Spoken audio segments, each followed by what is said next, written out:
Good morning. It is Tuesday, November 7th, and I am doing 60 Seconds to Serenity with me, Gregory Hammond. And I am I'm in the space of the little TV set that we have here, recording set at the Guitar Castle. And so I'm waiting for the backdrop to get rid of these squares. Eventually they'll have that all worked out. And working with the lighting here, you can see I have that is a frangipani. That's a frangipani tree, which I didn't know where this. I didn't know that this Peace, Love, and Awakening Code Radio. I've done some shows on Awakening Code Radio, some broadcasts. And I just saw this little thing to add on there, but it's interesting because that green kind of goes with the backdrop there.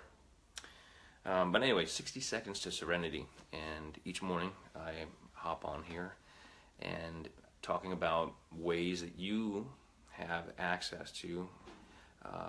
If you practice creating new habits, you can have your 60 Second to Serenity tools, where you use the power of your own mind and the power of creating your habits to be able to shift your day from wherever. If you have a part of your day where you experience something that you want to not experience, an uncomfortable feeling, anger, or other emotions, things that trigger that for you, how to control that. The best thing that you can do is control the way that your mind thinks and control your habits, but it takes practice. It's like anything. As a music teacher, as a guitar teacher here in Washington, D.C., I have spent a lot of time teaching people how to create the habit of practice, which is not an easy thing to do. Most of my students are adults, and so the thing about that is that it's hard to add in a new habit. And the 60 Seconds to Serenity is about creating the habit for your mental thinking. And so we talked about the breathing, that you can control your breathing. You're always breathing, right? So all we're adding in is the control of the breathing to make it very deep and specific, where as you do it, you think about it as the beach tide coming in, the wave on the beach and the sandy beach down in the islands where it's nice and warm, and that wave comes way in and then it goes all the way back out.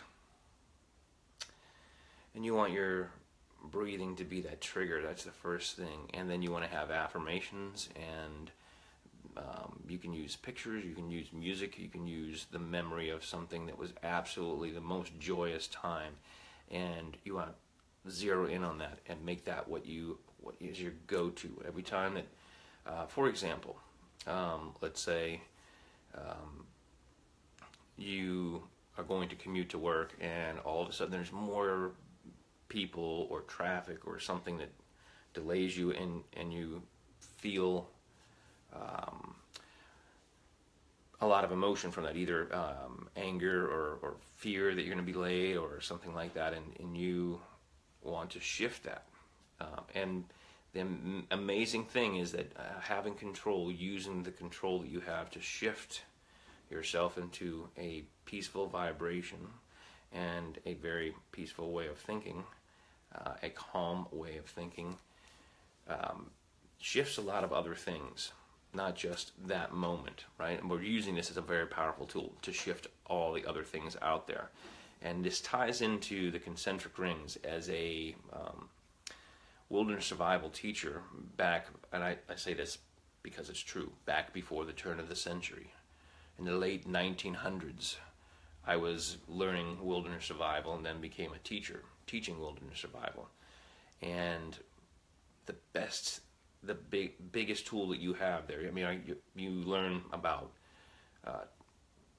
edible plants and how to build a shelter, the sacred order of shelter, fire, water, and food, and why it's in that order. But the most important thing that you can have is a good attitude and your mental control of the way that you're thinking. So one of those things that we learned how to read in nature and to read from ourselves is the concentric ring. And that, a good example of that is if you think about a still body of water, like a pond, where the water is very still and calm, and then you throw a stone into it, and as that hits, it makes a splash, but you see those rings go out. Those rings that go out eventually hit the shore, and they come back, and there's constant motion and movement that happens from those concentric rings. That happens from the way that you're feeling when you experience something. So you experience a lot of joy, you notice that lots more of that generally happens. You can track this kind of stuff, and so the idea is that you're in control of your mind and your thinking, and if you use the right tools and you create the right habits, then you have control over all of your day. So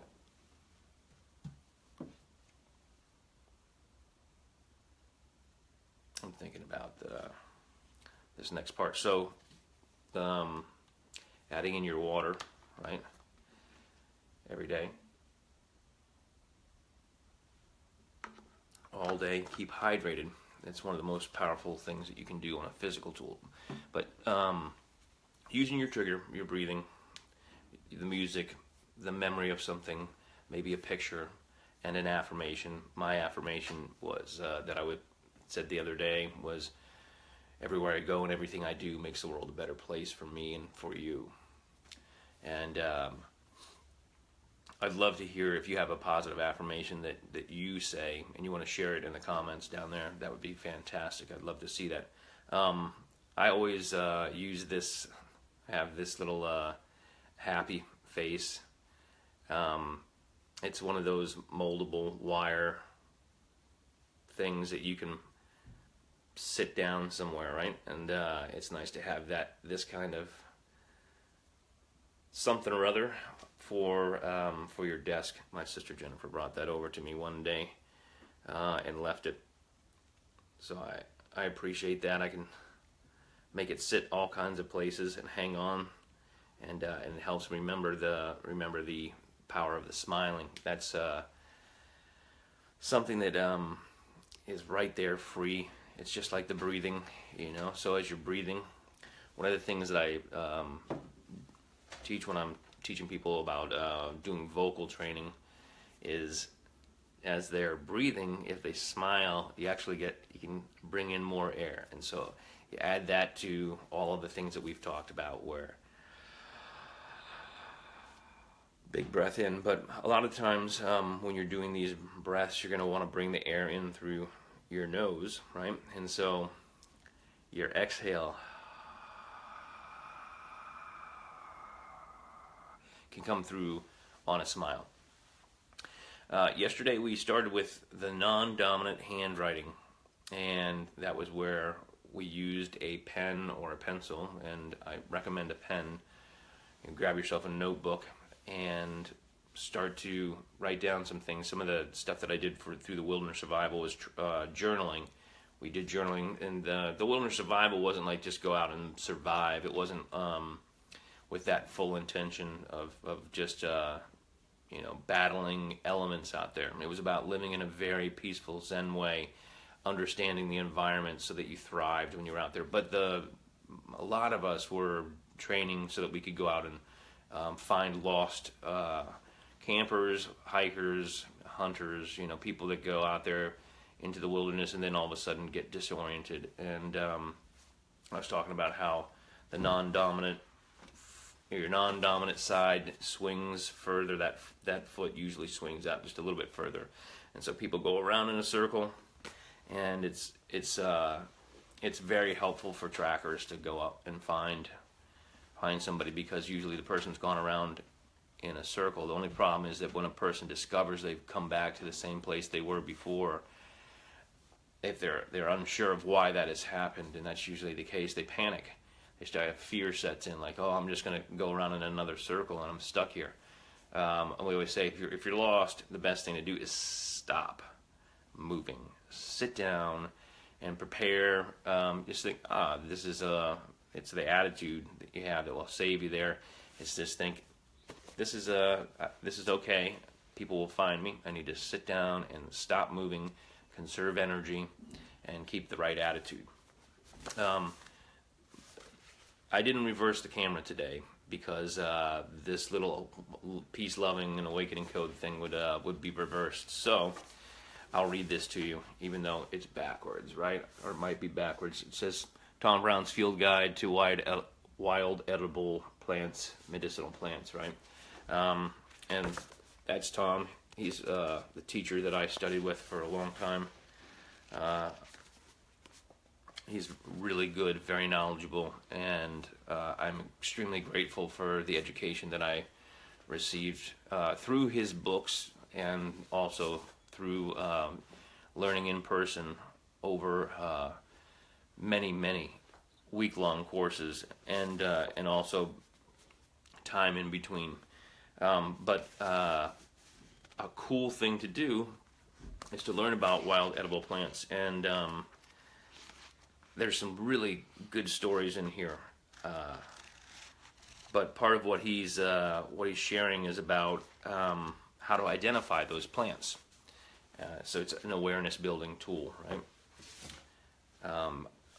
And learning some wild edibles is not like you have to go out into the wilderness. They're actually all over in your neighborhood. So just even in the lawn, there are stuff that is wild edible. Remember your gratitude. I got the blank notebook that I show you each time. Oh, and I got sidetracked there. Pardon me, but I was talking about the non-dominant hand writing that we started. We were talking about in tracking. Non-dominant is a side that isn't as strong, and so the dominant side supports the body, and the non-dominant side goes a little further, and that's why people walk in a circle or wander and feel like they're wandering, end up in a circle back to where they started, which is where the fear can set in because they don't know why that happened.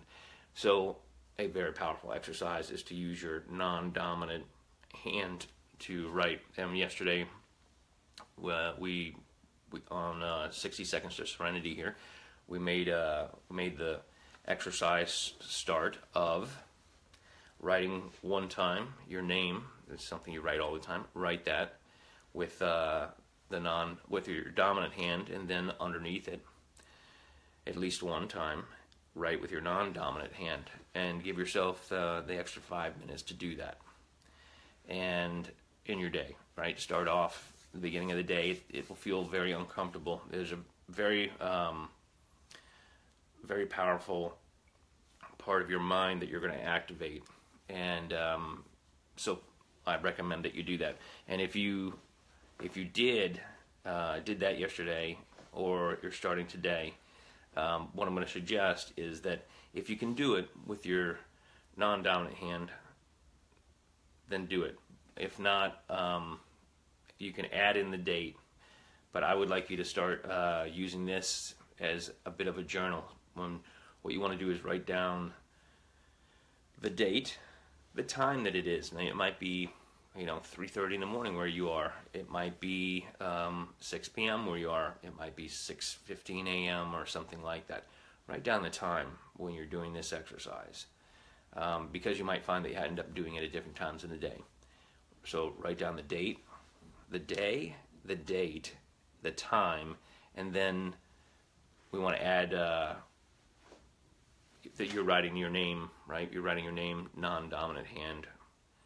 And you can do that a couple of times. On some days you might find that you write it 3 times. On other days you might write it just once. Other times it might be 10 times. I encourage you to pick a number over 5, more than 5, and write it out that many times. So, good morning. I see lots of people are hopping on here, and this is the 60 Seconds to Serenity with me, Gregg Hammond. I'm talking about your mindset and using the power of your attitude to get through anything. I have been through tons anybody who's known me for a while knows that I struggled for the first 3.5 decades of my life. I was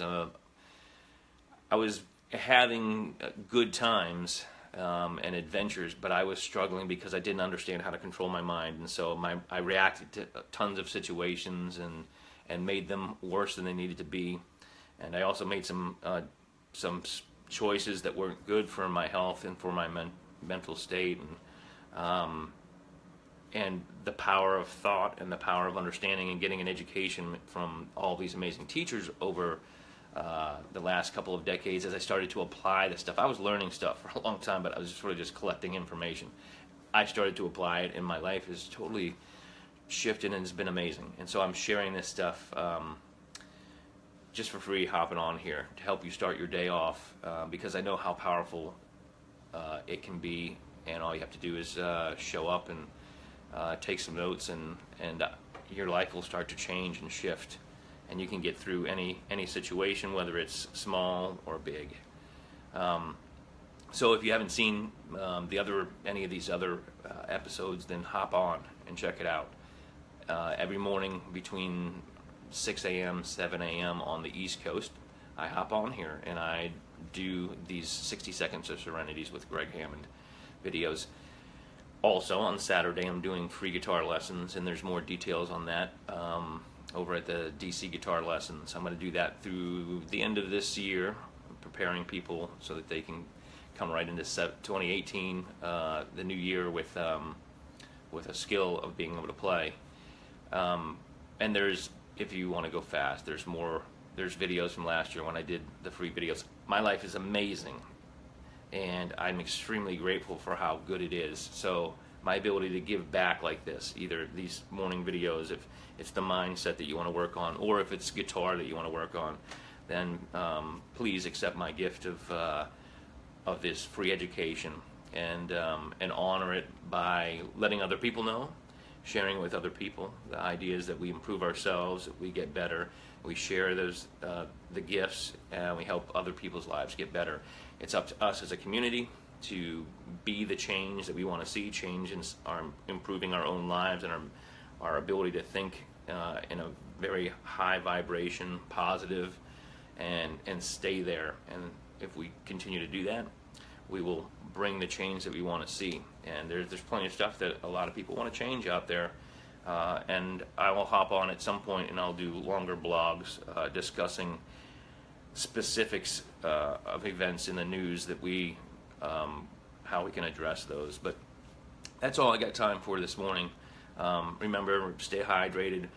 The other thing that I mention all the time that is the gratitude list. And I was showing you that I've got the notebook. You can make your own notebook. It's pretty simple, obviously. Keep smiling. Have a fantastic day. Get your power anthem, the song that you love that charges you up. Get that going first thing in the morning. And I'll see you tomorrow morning if I didn't get on sometime today to do my other blog. Have a fantastic day. I love you guys. Peace, love, and music.